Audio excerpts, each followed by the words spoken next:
मौका दिया कि परमेश्वर के वचन को जवानों की सभा में इस रूप से, इस तरीके से, इस मंच से प्रचार कर पाऊँ। विशेष धन्यवाद डॉक्टर मैथ्यू थॉमस, हमारे कलीसिया के सहयोगी पासवान, बाइबल कॉलेज के शिक्षकगण, कलीसिया के वरिष्ठ विश्वासी गण एवं जवानों, और विशेष रूप से मिस्टर सुनील जॉनसन, जिन्होंने यह मौका मुझे दिया, मुझे चुना कि आज के सुबह में प्रभु के वचन को मैं लेकर के आऊँ।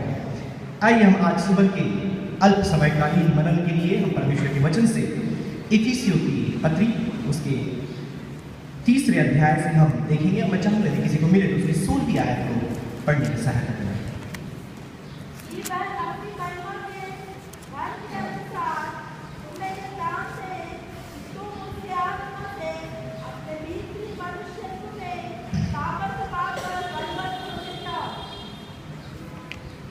बहुत बार जब कहना तो नहीं चाहिए, लेकिन जब भी मौका मिलता है कि जवानों की सभा में प्रचार करें, प्रचार क्या करना है से बढ़कर कितना प्रचार करना है सोचना पड़ता है। क्योंकि अब भी प्रचार करते तो हैं, लेकिन छोटा प्रचार करना अब तक नहीं सीखा। कई बार तो ऐसा लगता है कुछ आयत ही पढ़ के बैठ जाए तो ठीक होगा, क्योंकि अगर शुरू करें तो फिर खत्म कर तो नहीं पाएंगे। और वैसा ही आप देखते हैं अधिकतर संदेश महाप्रभु के साथ होता है। लास्ट संडे रेवरेंड सैमसन ने शुरू किया, वो प्रचार का अब तक इंतजार चल रहा है कि वो प्रचार कब सुनेंगे और वो कब उसका अगला भाग हमें सुनने को मिलेगा। तो मैं प्रभु का यही धन्यवाद करता हूँ कि तो पर उसने काबिल समझा कि उसके वचन को मैं जवानों के मध्य ला पाऊँ। और ये बहुत खुशी की बात है, जो आज की सुबह में हमने देखा बहुत अच्छे रूप से सभा का संचालन करते हुए मिस्टर सुनील पीटर ने बहुत अच्छी रूप से अगुवाई की, और नए नए कार्यक्रमों को हम देख पाए।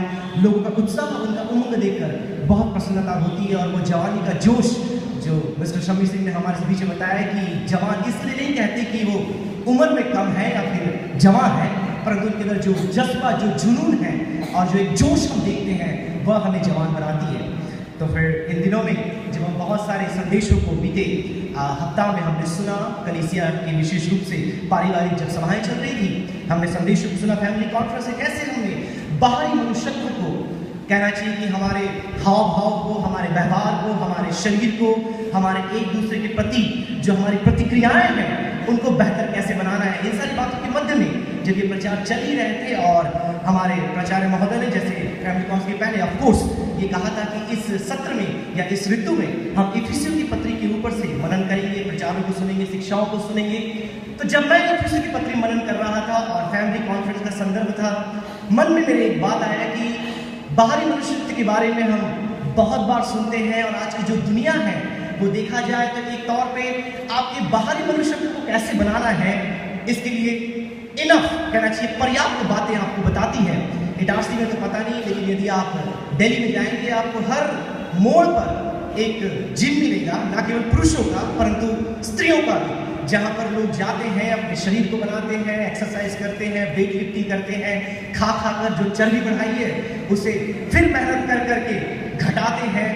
तो अपने बाहरी मनुष्यत्व को लोग बनाने के पीछे लगे होते हैं, और मैं नहीं कह रहा कि ये गलत है, निश्चित रूप से हमें करना है। बाइबल हमें बताती है कि आपका देह परमेश्वर का मंदिर है, इसे ना ही केवल आंतरिक रूप से कि बाहरी रूप से भी आप सुडौल और कहना चाहिए कि स्वस्थ बना करके रखें। लेकिन इन सारी बातों के मध्य में जो बात हम भूल जाते हैं वो ये है कि हम अपने आत्मिक मनुष्यत्व को कैसे बनाएं, या फिर कोई ऐसी बात भी है जिसे हम आंतरिक मनुष्यत्व या फिर भीतरी मनुष्यत्व कहते हैं। तो मैं चाहूंगा कि एक बार फिर से इन बातों के जब संदर्भ को हमने समझ लिया है, एक बार फिर से उस आयत में मैं चाहूँ कोई जवान इस आयत को पढ़ने में सहायता करें। बहुत एक बार यह बात देखा गया है कि जब भी यहाँ पर यूथ मीटिंग होती है, हमारे हाउस ऑफ होप के बच्चे, हमारे बाइबल कॉलेज के विद्यार्थी, हमारे कलीसिया के वरिष्ठ लोग कहना चाहिए जो उम्र दराज है, वह बहुत ही बढ़ चढ़ कर योगदान दिखाते हैं, लेकिन जवानों को देखने नहीं मिलता। तो मैं चाहूंगा कोई जवान एटलीस्ट इस आयत को पढ़ने में सहायता करे ऊंची आवाज से। इफिसियों की पत्री 3 अध्याय उसकी 16वीं आयत।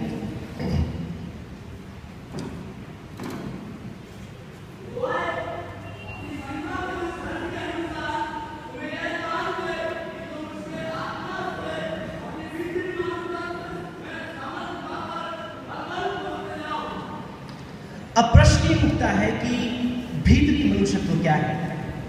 पौलुस ने, यदि आप उसकी पूरी पत्रियों पर जरा गौर करें, उसने पत्रियां ही मात्र लिखी है, वह 4 प्रार्थनाएं करता है, जिसमें से उन 4 प्रार्थनाओं में से 2 प्रार्थनाएं हम इफिसियों की पत्री में देख सकते हैं। और प्रभु ने अनुग्रह किया कि पिछले हफ्ता में हमने उसके पहली प्रार्थना से संदेश को सुना।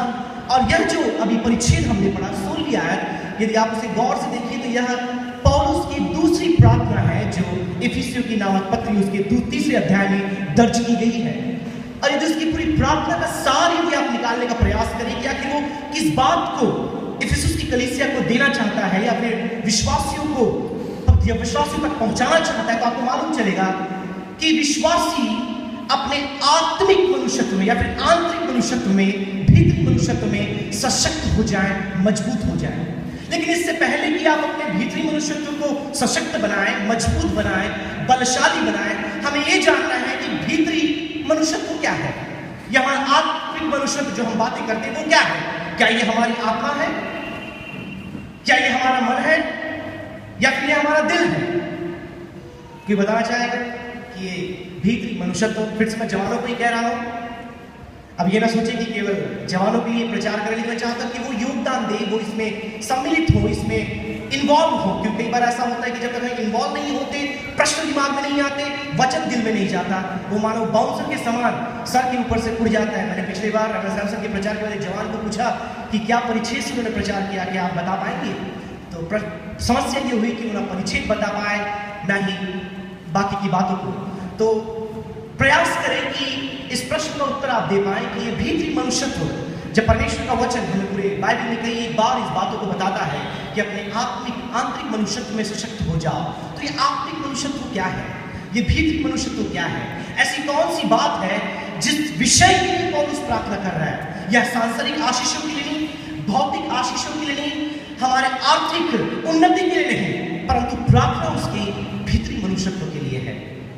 तो क्या प्रयास करना चाहेंगे, जानना चाहेंगे कि भीतरी मनुष्यत्व आखिर है क्या, या फिर वो आत्मा है जो परमेश्वर ने आपको दिया है? कुछ पल के थोड़ा सोचिए इस बात को। ऐसी कौन सी बात है जिस एक विषय के लिए पौलुस ने पूरा मानव एक अध्याय में अपनी प्रार्थना को वहां पर दर्ज कर दिया। और यदि आप जानने का प्रयास करेंगे, कई स्थानों में आप देख सकते हैं कि स्वयं प्रेरित पौलुस उसकी चर्चा 4थे अध्याय में करता है। आइए उस आयत को भी हम पढ़ लें, उसकी 4थे अध्याय में उसकी 24वीं आयत, 23वीं और 24वीं आयत को पढ़ने में सहायता करें उसके 4थे अध्याय के, इफिसियों की पत्री 4था अध्याय 23 और 24।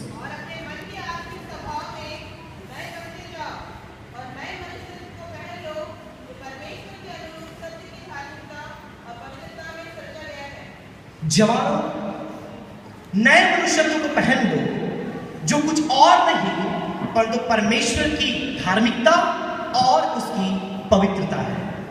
और यही दो बातें यदि आप जवानों के मध्य में जाकर यदि आप उनसे बातें करें, या फिर आप जानते हैं कि वो क्या कुछ बातों में इन्वॉल्व है, ये दो बातों का अभाव आप उनके जीवन में देख सकते हैं।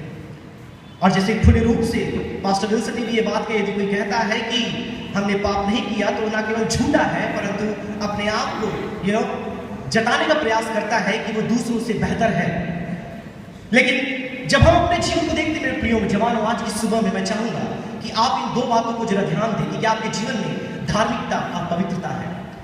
हो सकता है कि आप बाकी बातों में बहुत श्रेष्ठ हो, अपने जीवन को बेहतर बनाने में, अपने अध्ययन में आप बहुत अच्छे हो, अपने शरीर में स्वास्थ्य में आप बहुत अच्छे हो, अपने दिखावे में, रूप में, सज्जा में आप बहुत समय व्यतीत करते हो उसे बेहतर बनाने में। लेकिन आज प्रश्न आपके सामने ये आता है प्रिय जवानों कि आप अपने आत्मिक मनुष्यत्व को सशक्त, बेहतर, बलवान, स्वस्थ बनाने के लिए क्या कर रहे हैं?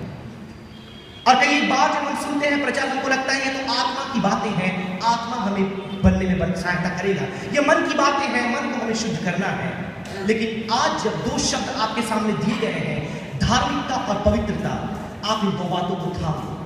और यदि आप इन बातों के साथ अपने बाकी की जो क्रियाकलाप है, आपकी शिक्षा, आपका रूप, आपका कहना चाहिए व्यवसाय, आपका कार्य क्षेत्र, आपके पारिवारिक जीवन, आपका खेल कूद, जिन बातों में आप उत्कृष्ट बनते चले जा रहे हैं, यदि आप आत्मिक मनुष्यत्व को बनाना शुरू कर दें, तो मुझे लगता है पौलुस की जो प्रार्थना उसने 2000 वर्ष पहले अपनी कलीसिया के लिए की, आपके और मेरे लिए की, आज वो हमारे जीवन में पूरा हो जाएगा। एक कलीसिया में, दक्षिण भारत की बात है, आपको पता है हमारे तरफ भी ऐसा होता है, जब भी विशेष प्रार्थना सभा होती है, उपवास की मीटिंग होती है, लोगों को बुलाया जाता है दूसरी कलीसिया से, प्रचारकों को, वक्ताओं को, कि वो आकर के कलीसिया को संबोधित करें। ऐसे ही एक बार एक कलीसिया के पासवान को एक दूसरी कलीसिया में आमंत्रण मिला कि आप आकर के प्रभु के वचन की मुनादी उस विशेष प्रार्थना सभा में करें। और जब वो आए, उन्हें मौका मिला, उन्होंने प्रचार किया। प्रचार पूरा हुआ और प्रचार का जो शीर्षक था वह पाप था। एक दिन बीता, अगले दिन फिर किसी और प्रचारक को बुलाया गया जिन्होंने प्रचार किया, और उस दिन के आने वाले जो दूसरे दिन है फिर से इन्हें बुलाया गया, फिर से ये आए, इन्हें मौका मिला प्रचार करने का, फिर से इन्होंने प्रचार किया। वह फिर से पाप के ऊपर था। और जब सभा समाप्त हुई, अब ये जो कलीसिया के वरिष्ठ पासवान है वह उनके पास पहुंचे, वक्ता के पास, कि आपको जब भी मौका देते हैं, जब भी हम आपको बुलाते हैं, अपना आशीषों के ऊपर प्रचार करते हैं, अपना ही चंगाई के ऊपर प्रचार करते हैं, आपको जब भी मौका मिलता है आप आकर केवल पाप के बारे में प्रचार करते हैं। ऐसा क्यों? हमारे कलीसिया के विश्वासियों को कई बार पाप के ऊपर प्रचार सुनना उतना पसंद नहीं है, लेकिन आप हमेशा पाप के विषय को लेकर क्यों प्रचार करते हैं? ऐसी कौन सी बात है? तो फिर इस संदेशवाद प्रचारक ने, जो कि कहना चाहिए एक दूसरे कलीसिया के पासवान भी थे, ये कुछ नहीं किया, अपने कमरे में गए और अंदर में जाकर के एक फिनाइल का बॉटल है वो लेकर के आए, और इस फिनाइल के बॉटल को उन्होंने दिखाया और कहा कि जरा गौर से देखिए कि इस पूरे बॉटल में सबसे बड़े बड़े अक्षरों में क्या लिखा गया है। तो जब इस पासवान को उन्होंने दिखाया और उन्होंने गौर से देखा तो देखा कि जो बोल्ड लेटर्स में लाल रंग की स्याही के साथ जो लिखा हुआ था वो ये था कि दिस इज पॉइजन, ये जहर है, इससे दूर रहे। तब इस पासवान ने इनसे प्रश्न पूछा कि आखिर ये बात यहां पर क्यों इतने बड़े बड़े अक्षरों में, वो भी लाल रंग से, क्यों लिखी गई है? इसके पीछे कारण क्या है? तो उन्होंने कहा कि ये जहर है और हर एक जो इसके आसपास रहते हैं, बड़े बच्चे हो या बड़े, उन्हें मालूम होना चाहिए कि यह हानिकारक है।